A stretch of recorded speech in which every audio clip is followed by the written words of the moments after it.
C'est un dénouement heureux pour cette famille. Une dame de 57 ans portée disparue depuis hier ici au jardin de Balata. Des recherches avaient été entamées très rapidement, mais elles n'avaient rien apporté. Cet après-midi encore, toute la journée, on peut dire, les forces de police étaient sur place. L'équipe du GRIMP également. Finalement, aux environs de 17 h, on a un signalement à partir du sac de la dame retrouvé et puis de son téléphone. Enfin, la dame est retrouvée vivante au fond d'une ravine à 200 mètres de profondeur, si ce n'est pas de la chance. En tout cas, on peut retrouver le sourire ce soir et respirer. Et puis on a une grosse pensée pour cette famille de touristes venus passer quelques jours au pays.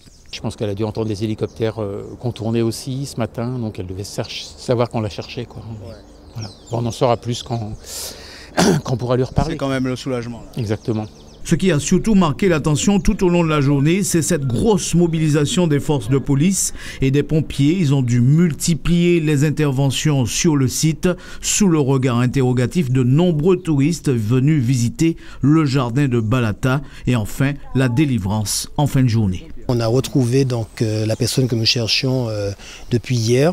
Vers 18 h, en tout cas, on a été mobilisés, nous les sapeurs-pompiers, mais les policiers aussi sont mobilisés depuis ce moment-là. Et puis on a aussi une équipe cynophile de la gendarmerie qui a procédé à des recherches hier qui ont été infructueuses. Ces recherches ont été poursuivies aujourd'hui.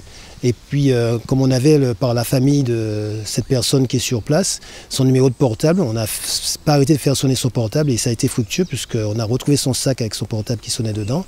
Et en contrebas à 200 mètres, on l'a trouvée là il y a à peu près un quart d'heure. Elle était consciente, elle a pu parler au sauveteur, elle a un certain nombre de contusions, elle se plaint de douleurs au dos, mais en tout cas elle est vivante. Le soulagement pour les proches de la dame, l'hélicoptère de la sécurité civile survole la zone afin de procéder à l'élitreillage. C'est la fin de l'angoisse. Surtout pendant plus de 20 heures qu'on n'a pas de nouvelles.